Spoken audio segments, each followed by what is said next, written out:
firstly, thanks for having me.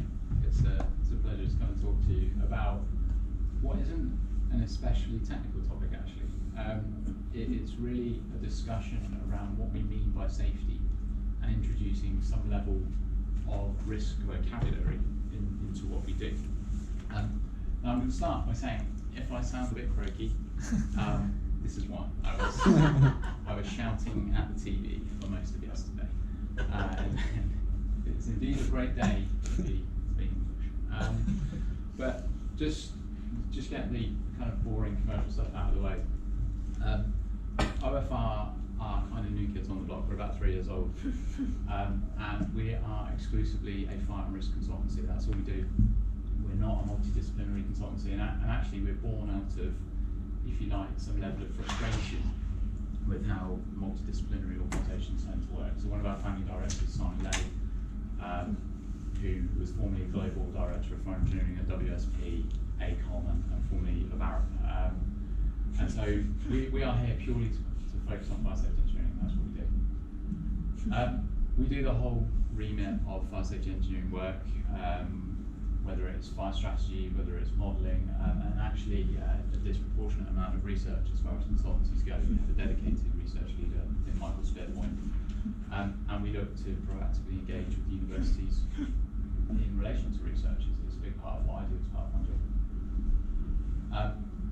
We're all over the UK. We've got the 7 offices. We're up to 50 technical heads, which isn't bad going for a company that's 3 years old. And in this neck of the woods, we've got offices in Oxford, Bath, London, as well as Manchester, Leeds, and 2 in Scotland. And as we were discussing before I came in, the kind of companies we work with are varied. I mean, these are the kind of the top tier clients that we have. But we work with smaller organisations as well, because we have a very strong belief that every organisation has a right to some level of fire safety advice. So big projects that we're currently involved in. If you head over to the King's Cross area, you can't miss this one, the Google headquarters. This is the 300-metre long building directly behind King's Cross Station. And as we were discussing, it's a real mishmash of challenges. It's a hybrid structure that's part concrete, part steel, part CLT. In the same area, because where Google go, other big tech giants go. Facebook have decided to launch their campus there.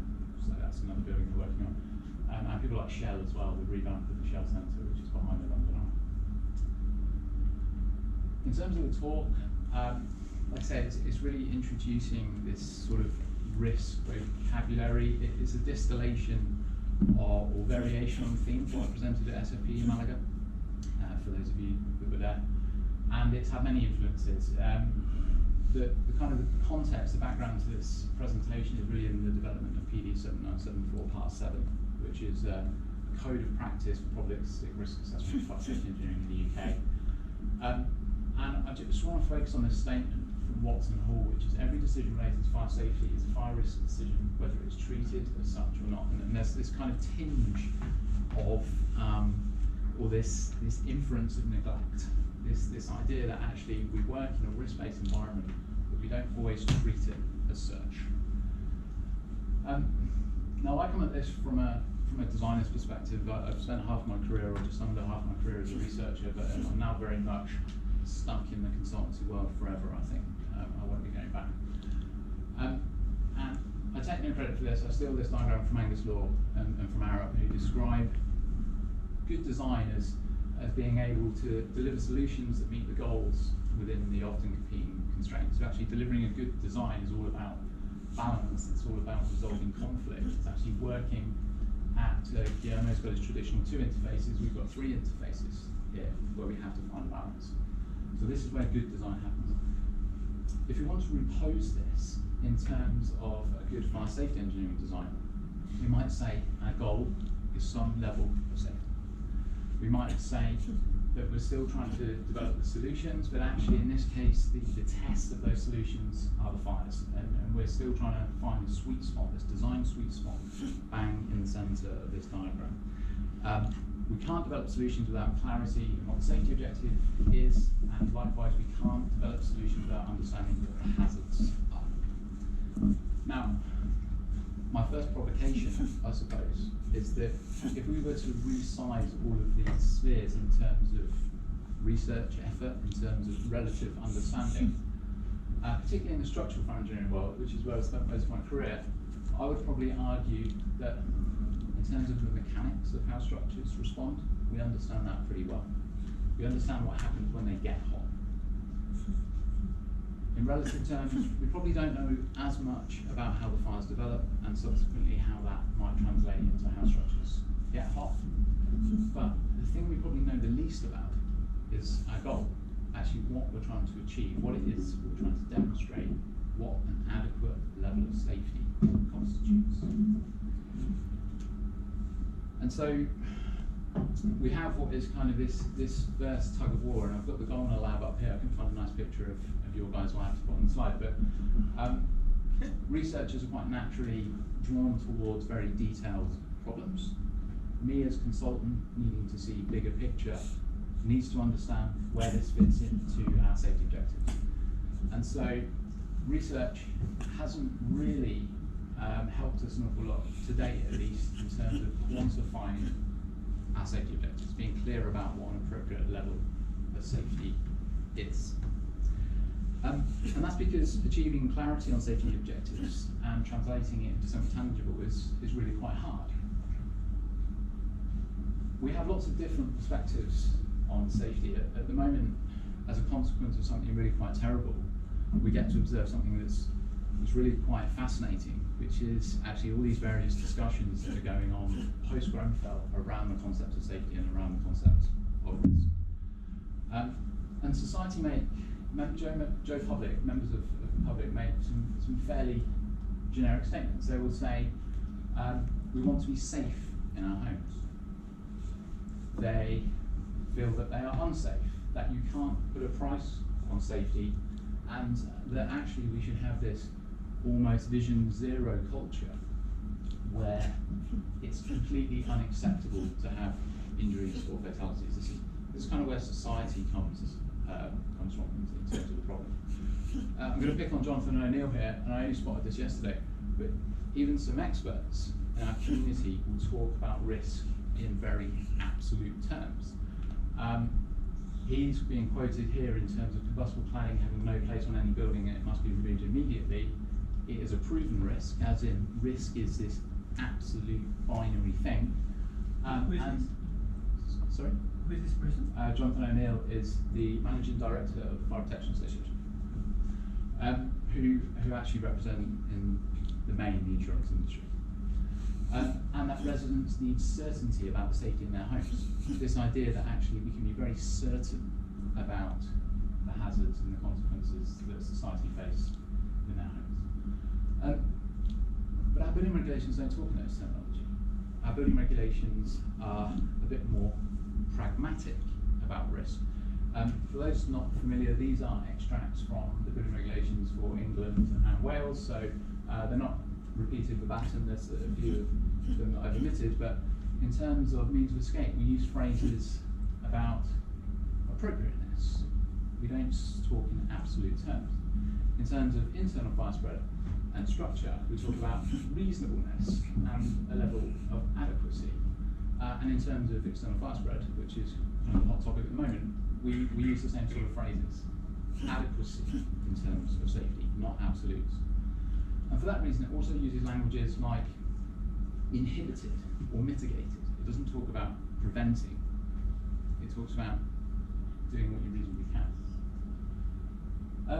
And this is where Hackett kind of chimes in and gives us some quite nice clarity on the topic.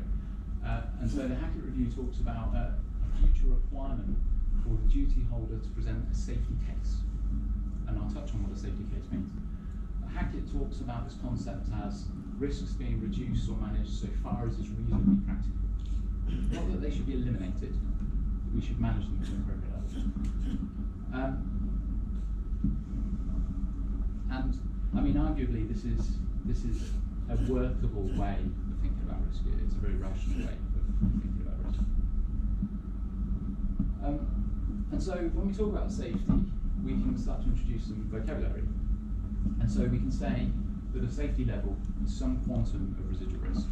We don't transition from being unsafe to to safe instantly. Safety is this series, this gradation of residual risks that we will accept or reject. And to say something is safe, at least in my vocabulary, implies zero residual risk. So actually, that safety is binary. And what you'll see in an awful lot of communications on risk, and in particular in fire strategies, is this idea that we can have an acceptable level of safety. Now, for something to be acceptable, that implies that society accepts it, which in turn means they understand what it is that they want to achieve. And so the only real workable way of thinking about this is in terms of adequacy, and that's what the building regulations advocate. This idea of adequate safety, the residual risk was reduced so far as it's reasonably practicable, and decisions were made based upon the state of the art and the information available at the time. And what that means is we don't have to constantly look back at decisions we've made with new information and effectively introduce this sort of litigation type culture. If one of your peers was in the same position at the same time with the same information, they would have made a comparable decision. It was adequate based on what they knew. And safety, of course, isn't limited to life safety. Life safety is of paramount importance. Of course, it's the primary driver. But the SFP handbook sets out all sorts of safety objectives. We have life safety at the top of the tree. We have property protection. We have business continuity, environmental protection, and heritage preservation, all under the banner of safety. And I would argue that all of these sit under the umbrella of implicit safety. So, whether we're applying a guidance document, some kind of expert judgment, complex model, even though we're increasing through complexity, we're doing it under the umbrella of implicit safety. Now, what do I mean by that?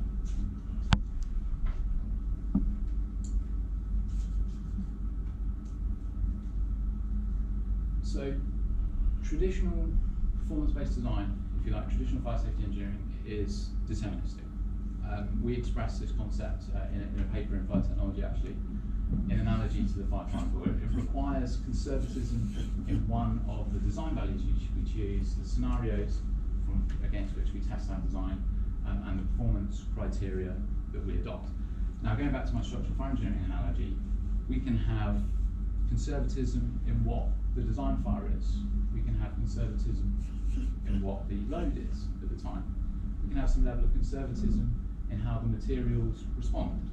And we can introduce some conservatism in the performance criteria. We could have a limiting deflection, something like that, which is actually quite onerous. Importantly though, in this deterministic paradigm, as I refer to it, the level of safety can't be quantified. It can't be quantified because there's all of these unquantified uncertainties. In terms of our design fire, we don't even know if it's going to happen, let alone how it's going to manifest. So there's some statistics there in terms of probability of fire occurrence in function of the compartment area from managing rush. We don't know with any great definitiveness what our load is on the structure at the time the fire occurs. There's a further uncertainty. We have some uncertainty in terms of how the materials respond. If you go into the Eurocode, you'll see a very deterministic, very clear relationship between how much strength is retained by a piece of steel versus temperature. It's this blue line here. But if you go into the literature and you try and source experimentally how that variation manifests, you see that plus or minus 2 standard deviations, we have a huge amount of uncertainty in how materials lose strength. And for that reason, we cannot quantify what the level of safety is. We cannot quantify the failure probability of an element in traditional fire engineering because we don't take on these uncertainties. Now, due to this inability to compute the safety level, what we do as general practice is 2 things. We rely on 2 very important things. We rely on observed performance of our design in practice.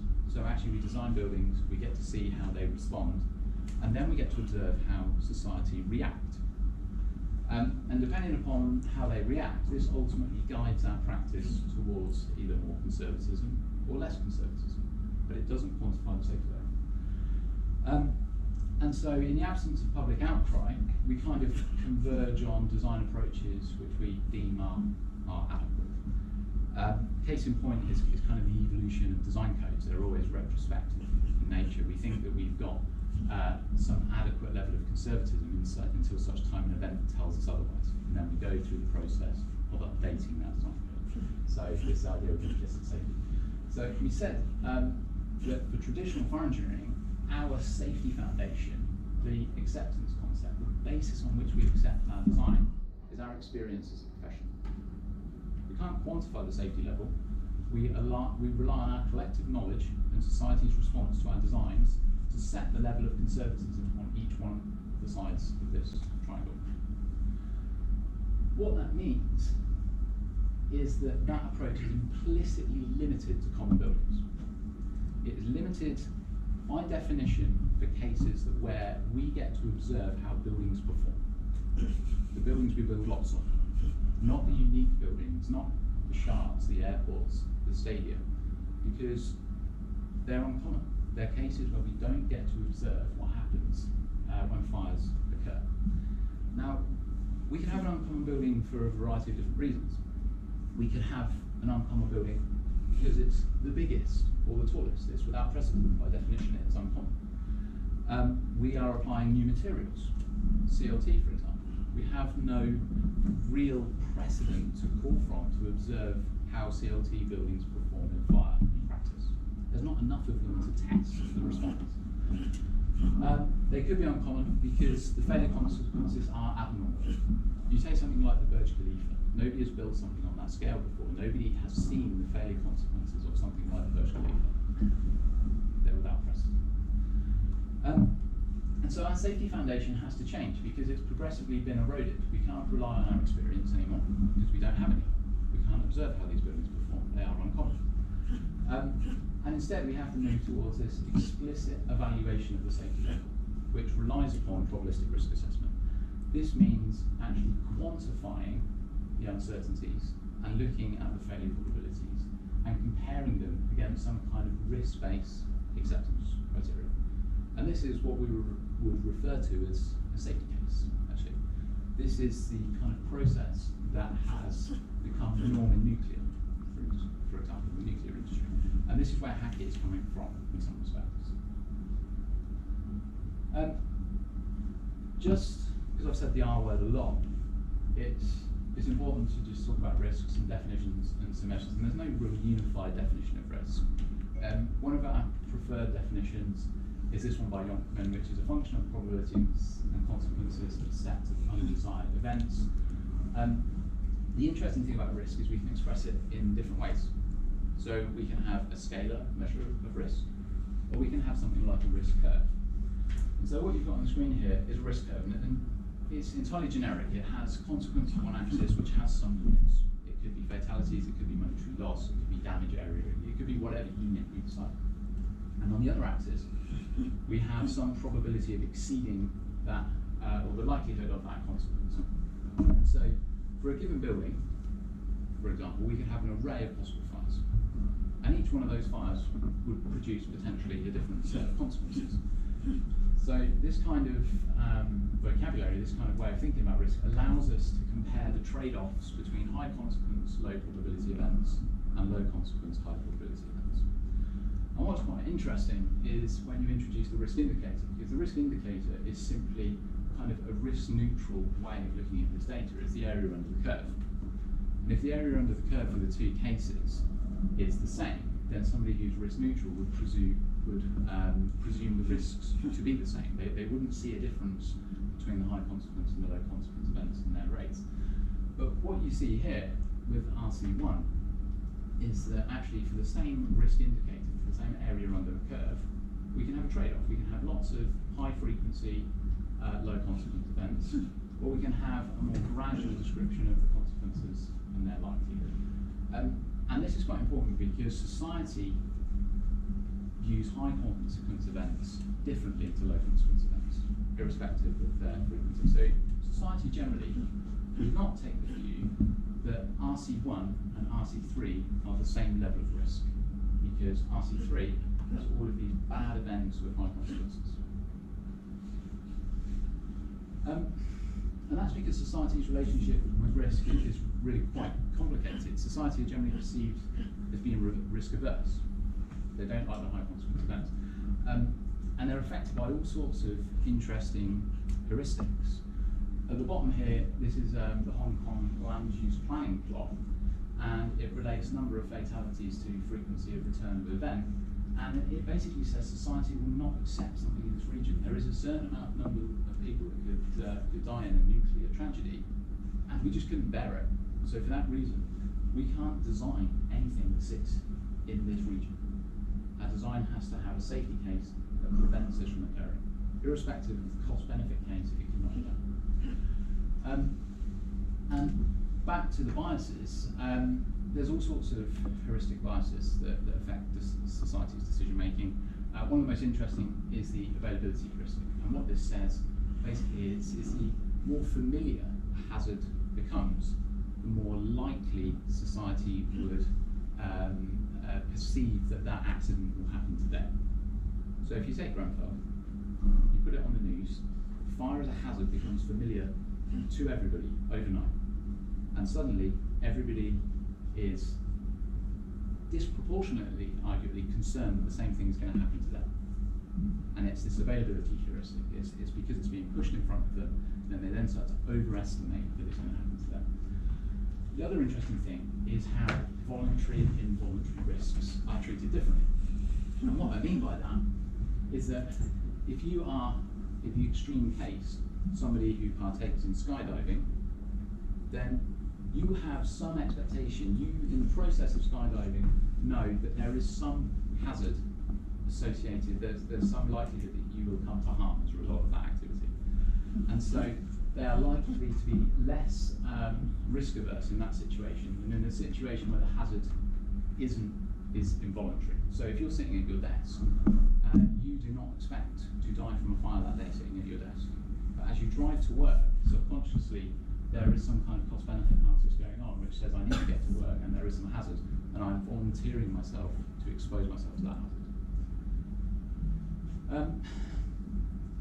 And Brian Meacham has some quite nice quotes generally on risk, and it basically says risk is only considered acceptable when society accepts it. So it doesn't matter about what the technology says, it doesn't matter about engineering knowledge. If we can't convince society to accept that risk, then we cannot design that building, we cannot do that activity, because ultimately they are a stakeholder in this discussion. So we need a framework to design with it. We need a framework that allows us to take into account all of these sociological, economical and technological challenges and the implications for design decisions. And this is where PD 7974 Part 7 fits in, and it introduces what is the FN curve, if you like, the consequence probability curve, and the whole principle of PD 7974 is centered around this diagram. And it says we have three regions. We have the intolerable region, so any design landing in this area that has a profile of consequences and likelihood cannot be built, irrespective of the cost-benefit case. It cannot be done because society could not tolerate that profile of consequences. Then we have the ALARP region. And the ALARP region is where you satisfied yourself that actually the design could be built and the consequences of failures, whatever that might constitute, due to fire, structure, nuclear hazard, that society accepts those range of consequences, but actually you have a duty to demonstrate that you've done as much as you reasonably can to reduce the residual risk. So really, this is a cost-benefit case. And then in this bottom corner here, we have what is called the de minimis region. And the de minimis region says that our design has a profile of consequences and frequencies that are so low that actually we can stop them. We're super conservative. We've got factors of safety and factors of safety. Do not do any more work. So the core of this framework in this document is that society, as a stakeholder, have to be happy with the full range of consequences and their likelihood. The tolerability limit is implicitly risk averse. So what we mean by that is that high consequence events are treated differently to low consequence events. So this takes into account all of those quirky heuristics that people have that shortcut their decision-making processes. The level of safety is deemed to be okay based upon this concept of adequacy. So So if this design was tested in court 10 years down the line, we ask ourselves, would an objective, diligent and competent fire safety professional consider the spectrum of possible consequences associated with design to be acceptable to normal societal stakeholders? So armed with the right level of information, would you converge on the same decision again? That allows the state of the art to evolve without having to look backwards and constantly refresh and update designs.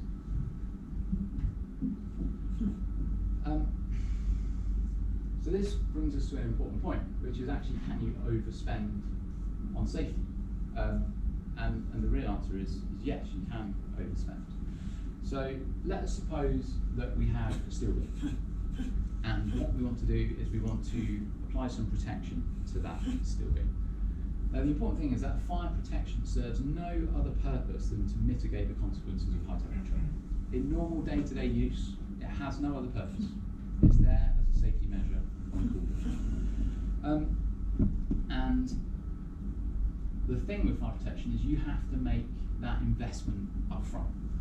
You have to make the investment on the fire protection at the point you build the building. So that's got to sit there throughout the life of the building. Now, as we increase the safety factor, and we'll call the safety factor the difference between how much is resisted versus how much is applied in terms of load, the gap between the two. As that safety factor increases, what we get is a cost associated with improving that factor of safety. We have to put more protection on to improve that safety factor. In return, what we get is a gradual reduction in the costs associated with the failure of that beam. And the costs could be fatality related, injury related, damage related. They're not constrained to life safety. And we enter into this law of diminishing returns where actually throwing money at the problem doesn't continue to, at least in proportion, improve the safety level, improve the costs associated with failure. And so over the lifetime of the building, you find actually there is an optimal amount of money to spend on safety. It's in the valley of this diagram. This is total lifetime cost. And the reason that is because the accident, the thing that is going to cause these marginal failure costs, has to happen. And it has a low frequency. But we have to make the investment in fire protection at the start of the project. And it has to stay there throughout the life of the building. So this brings us to the ALARP principle. And I've got some notes here to remind me on kind of the history. But ALARP has some really interesting origins. It's in Edwards versus the National Coal Board in 1949. And that was a case where a timberman was killed as a result of a fall which occurred from the side of a road within a coal mine. And it was because of this latent defect that was known as glassy slants. So basically there was some kind of shear failure in the soil in the time. And the court at the time found that the evidence had showed that the defendants, basically the people operating the mine, had never given any thought to the idea that they should reduce the risks to as low as is reasonably practical.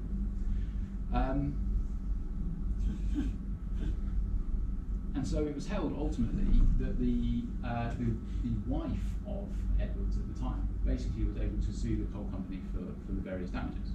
So she won the case. And the judgment at the time introduced this idea that reasonably practicable is a narrow term of physically possible, and that some computation must be made by the owner. And they didn't do this was the issue. That a computation must be made by the owner in which the quantum of risk is placed on one scale and the sacrifice involved in the measures for reversing the risk is placed on another. And that there must be gross disproportion between the two. And mathematically, what it says is that there is some cost in investing in safety, that has some benefit in terms of reducing the residual risk, and there has to be some kind of disproportionality threshold. So the numerator has to be much, much bigger than the denominator, the ALARP principle, to be satisfied. And that actually introduces further risk aversion, because the top and the bottom don't have to balance. The top has to be much, much larger than the bottom. Gross disproportion. And so in this framework, and if I just go back to here, in this framework, what we have is a risk-averse tolerability threshold, where we're taking into account all of these heuristics and the way society responds to different consequences. And then, in theory, if you apply ALARP in its truest sense, you're introducing further risk aversion because of this idea of gross disproportion, that this number has to be much, much bigger than this one. And so in PD 7974, we actually take the view that these must only be in balance because of that threshold which we've introduced that is already inherently taking into account society's risk aversion. This takes us on to the contentious point, I suppose, and that is, do we have to place a value on a life? Historically, the Allard principle does place a value on a life, and it introduces this real challenge in terms of what that value should be, because you can't go and buy a life. They're not something you trade in. Arguably, people would say that the value of a human life is infinite. And so the way they make these valuations is via two processes historically. One is called revealed preferences, one is called stated preferences. And so revealed preferences is quite interesting, that certain jobs are riskier than others. If you go and work offshore on an oil rig, then you're exposed to different hazards, different risks generally. And those jobs demand a wage premium.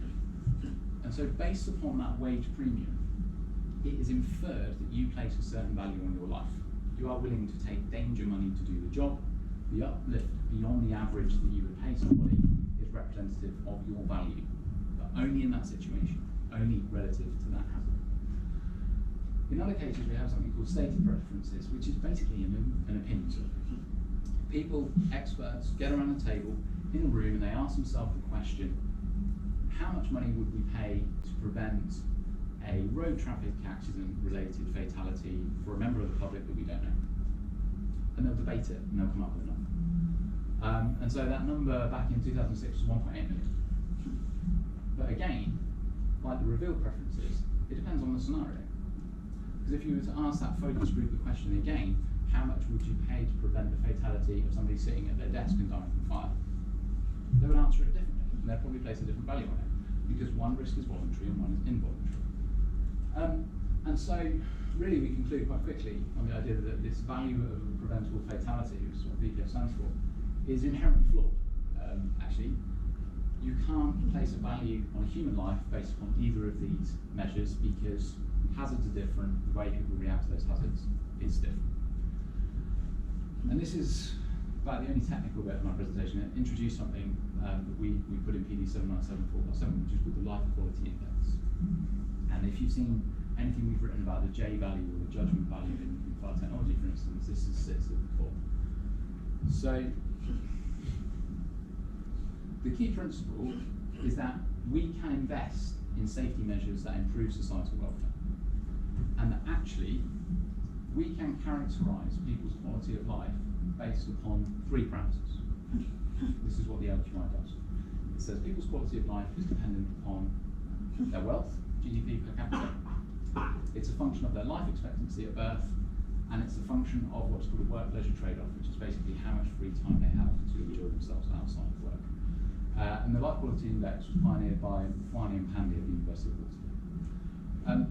And so what you can do, if you plug in, because every nation has a different GDP per capita, every nation has a different life expectancy at birth, we can start to see some plots which relate time to the Life Quality Index. And so generally Western countries, continental Europe, all converge on a very similar line. We have roughly the same GDP per capita, we have a very similar life expectancy at birth, and then you see some of the more developing countries sort of progressively catching up. And what the LQI says is that we can describe people's quality of life as this indifference curve. So you can have GDP on one axis, you can have life expectancy at the other. And if we're going to take some money away because we want to invest in a safety measure, like putting sprinklers in everybody's houses, for example, then we have to counter that with some proportionate improvement in overall life expectancy. And that way, people are at least as happy as they were before. They're going to live longer, but they will have less wealth. And so the line shifts progressively outwards. As you can see, everybody's kind of on this sort of upward trend, mainly because everybody's life expectancy is progressively improving, and that's a big determining factor in life quality. And so it introduces this idea of the trade-off, like I said, that you can swap some wealth to improve your life expectancy, or you can swap some life expectancy to improve some wealth, and in return, you need to sit on the same curve or an improved curve describing the life quality index. Now, if we were to introduce a new safety measure, say sprinklers in houses, that's going to have some positive effect on life expectancy. But actually, to realise that positive effect, there's only so much money we can spend without falling foul of this indifference curve, without making people's quality of life worse. And so what we introduce, and I won't bore you with its derivation, but we have what is called the SWTP, or the Society Willing to Pay Value for One Life, which is if you were to avert one fatality in society, that has the benefit of improving everybody's life expectancy by a certain amount. As a result of that, we can afford to spend so much money to improve that level of life expectancy whilst maintaining or improving the quality of life. And so what that inherently means is to avert one fatality, there's only so much society can spend without making people's life worse. And that kind of sits at the core of the LQI. And this basically limits society's capacity to commit resources. Now, where this gets quite interesting is when you try and apply it to regulatory impact assessments. So back in 2016, the Welsh building regulations were changed on the 1st of January, I think, to mandate, this is not optional, to put sprinklers in every dwelling in Wales. Houses, single family houses, not just apartment buildings. And we can apply this life quality index, we can apply this ALART principle to decide whether that was a good decision or not, because that decision was made at a political level. It wasn't made based upon a regulatory impact assessment per se, or involving science, engineering, or technology. And so we go back to our framework, and our framework gives us this diagram, and we can hypothesize, actually, that prior to putting sprinklers in everybody's houses in Wales, there was not outcry, there was not uproar as to the level of safety that was being achieved in individual dwellings. So actually, not putting the sprinklers in is at least tolerable. And the question then is it worth making everybody put these sprinklers in their houses, because with that comes a safety investment, and does that mean that the design becomes a lark? Is it as low as it's reasonably planned? The numbers are not really important. We don't need to dwell too much on the contents of this table, but actually it comes down to statistics. So what we can look at is, we know how many dwellings there are in Wales, we know how many fires there are per annum, we know how many fatalities and injuries there are per annum, we know on average how much damage a fire causes in a house. And if we're going to introduce a safety measure, then it has to have some positive benefit on all of these numbers. And so the BRE at the time hypothesised that if you put sprinklers in houses, you would reduce fatalities by 90%. That you would reduce injuries by 64%. And that you would reduce damage by almost 90%, or over 90% as well. But to get those benefits, you have to install the system, and that system has a cost per house. You have to supply some water to it, that has a cost. And not only that, you have to maintain it, and you have to maintain it over the full life of that safety system, and that safety system life is about 45 years. And we know to avert one fatality from the life quality index, the maximum society can spend is 3.7 million in the UK. So actually we have to start scaling the benefits of these in terms of their likelihood and coming up with some kind of cost-benefit indicator. This is super interesting, but obviously you're going to end up quite high, so I want to make sure that I don't get back too delayed. Can you go back to the previous slide? Yeah, of course. The society's capacity to commit resources. Yeah. This is, let me rephrase it and you tell me if you correct me. This is the money that the UK is willing, as a country, is willing to invest to avoid one fatality. Yeah. That's very high. Yeah. Because the mathematical derivation sits in our paper, but if you avert one fatality, then everybody's life expectancy goes up a little bit. And so to counter that change in life expectancy and at least keep quality of life the same, Yeah. that's how much you can afford to pay. And it's higher, it's almost twice, more than twice, the 1.8 of the transport. Indeed, and it's also independent of the hazard, which is Independent of the hazard.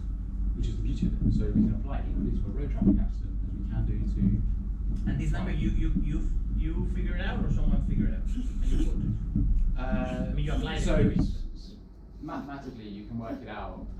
So you need to know the GDP, you need to know the life expectancy, and you need to know what's called the demographic constant, which actually says if you avert a fatality, how is that improvement in life expectancy distributed? Yeah. Because actually older people and younger people are the most vulnerable. So do you average it over the entire population, or do you weight it towards one end of society or the other?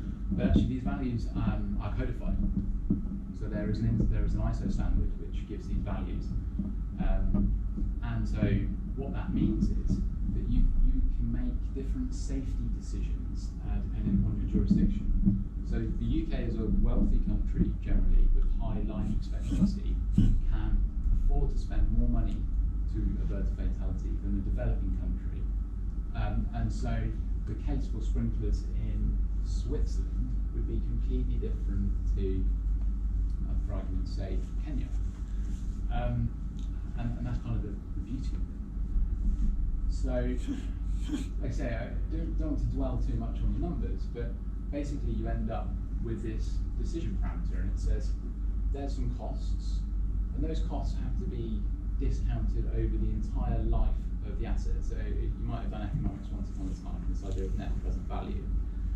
That's to say that money spent in the future has to be discounted back to some common rate, taking into account inflation and interest rates. So we have some costs associated with the system, we have some benefits associated with the system, and those benefits are expressed in terms of preserving life, reducing injuries, and reducing damage. But actually what you conclude is that the cost-benefit ratio is 5, which basically means the cost of installing sprinklers in everybody's houses is 5 times higher than the benefit, which is for Wales, specifically for houses. And so where this gets quite interesting is you can start to make decisions about where you should make that investment. And what's driving this is the fact that for a single house, if you want to install a sprinkler system, you have to install a tank and pumps, whatever it might be for every single house.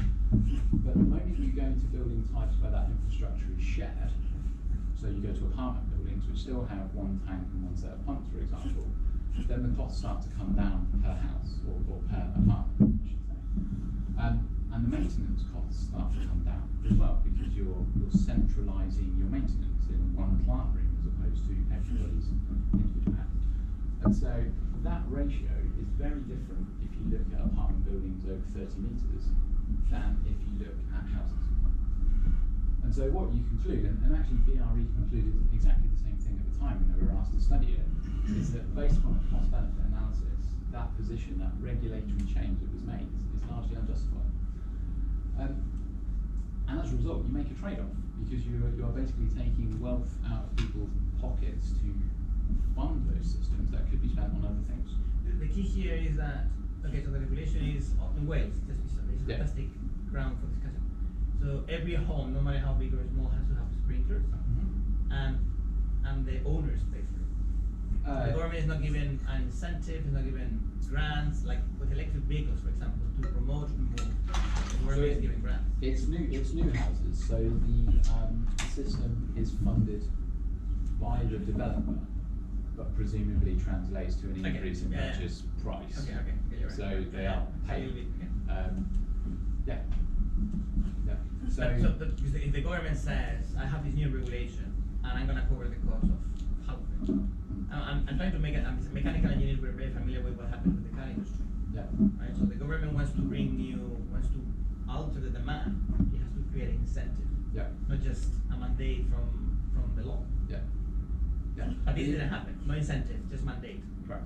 And even if you incentivize it, then the government still only has so much money they can spend, so they're still spending the incentive. It's all part of the same pot, ultimately.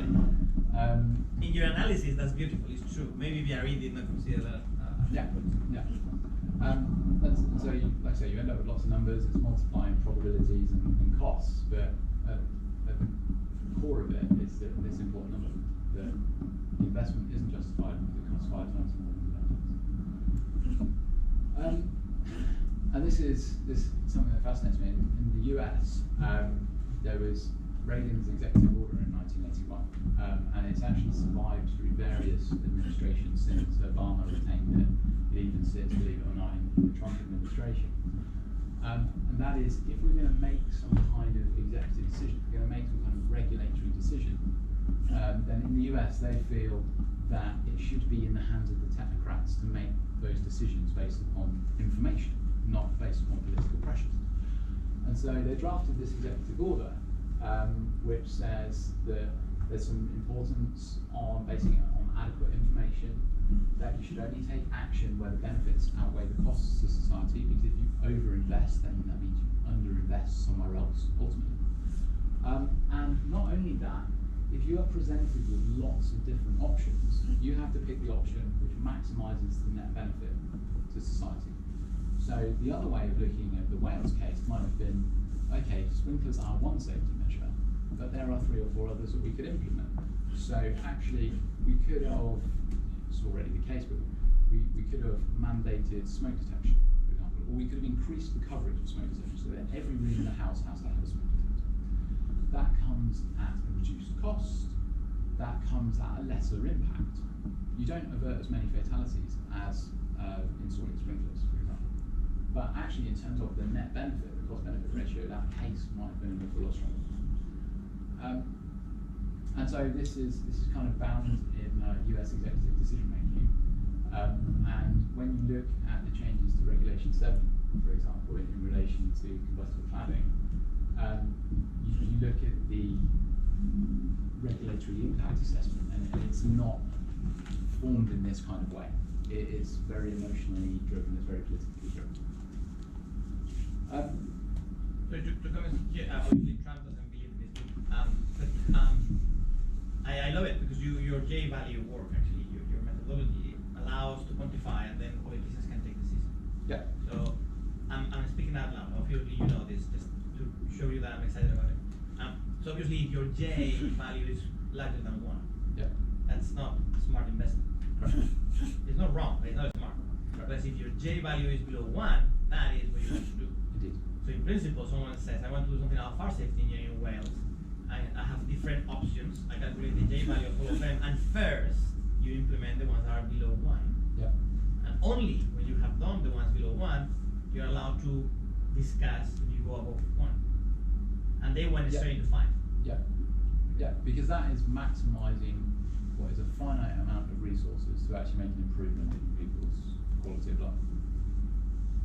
Yeah, that's right. And so we presented some of this to MHCLG in terms of, so the London Assembly, for example, has said in their Never Again report that they want to retrospectively sprinkler protect all buildings over 30 metres in London. And so we applied this framework to see if that is a good decision to make, because retrofitting sprinklers is so much harder than installing them from the outset. And actually, we're in and around 1 for that case. So if they were to make that decision, they would do it based on some relatively firm economics as well as the sort of. And what does the Wales government think of your J value of 5? I don't know if they've seen it, to be honest. But I mean, like I said, BRE were engaged to do the same thing at the same time and listens to. So I doubt. Yeah, I'm sure BRE. I mean, I know you're from a BRE, but I don't see BRE doing this kind of analysis. My hypothesis. They did a cruder version, but there is a version that's publicly available. Also, by the way, you're published, you're peer reviewed. Indeed. It's not just that Danny in his office came up with an idea, came up with a magical number. That's usually how it starts. No, because I'm saying this because BRE doesn't believe in peer review. It believes in going straight into this is what BRE has decided, and that's it. Yeah. No, they do have their own publication Yes. It's internal. Yeah. And so I just wanted to wrap up and just reinforce that traditional fire engineering is deterministic, and it doesn't demonstrate how safe a design is. It actually can't, because it doesn't quantify the impact of all the uncertainties, and that's quite important. And for that reason, probabilistic methods are not a future research need. The need is now. We're building increasingly unusual and uncommon buildings, and actually we need to start engaging on uncertainty quantification and actually trying to quantify what our safety levels are. So we introduced this PRE framework in PD 7974 Part 7 to support this. We hope people will ultimately use it. Society's relationship with risk is complex, and for that reason we can only ever work, I think, on the premise of things being adequate, because society will routinely change their mind and change their positions on things. And so we can't appease them, we can't say it's acceptable for that reason. They will change their mind based upon the evidence that you present. Safety cases are on the horizon. Hackett talks about them. If you search for safety case in the Hackett review, it appears tons of times. And so this idea of demonstrating safety is going to be imposed on us actually in the future, I think. And for that reason, it's really important that we start using risk vocabulary. And when we talk about risk, we don't muddle risk with hazard and hazard with likelihood, as routinely happens. As you can see, experts in the public domain talking about risk are not immune to making wrong statements about risk. And so in terms of research needs, and this is, I guess, editorial in fire technology, we highlight why the application of PRA is inherently limited. And what it comes down to, we think, is four things. There's a real lack of clarity on where probabilistic methods fit into the design process, because they're seen as difficult and arduous things to do, because you have to get lots of data, you have to go through quite a big process. And so we think we've addressed that with PD 7174 and the underpinning publication, which is in this special issue. There aren't applied frameworks, so if you were to actually go out and want to apply a probabilistic risk assessment methods to a fire safety engineering project, you wouldn't find much precedent here in the US or anywhere in the world. So you'll kind of be a pioneer. You'll be stepping out into the unknown. With that comes a huge amount of scrutiny. There's a real lack of data to support probabilistic risk assessment.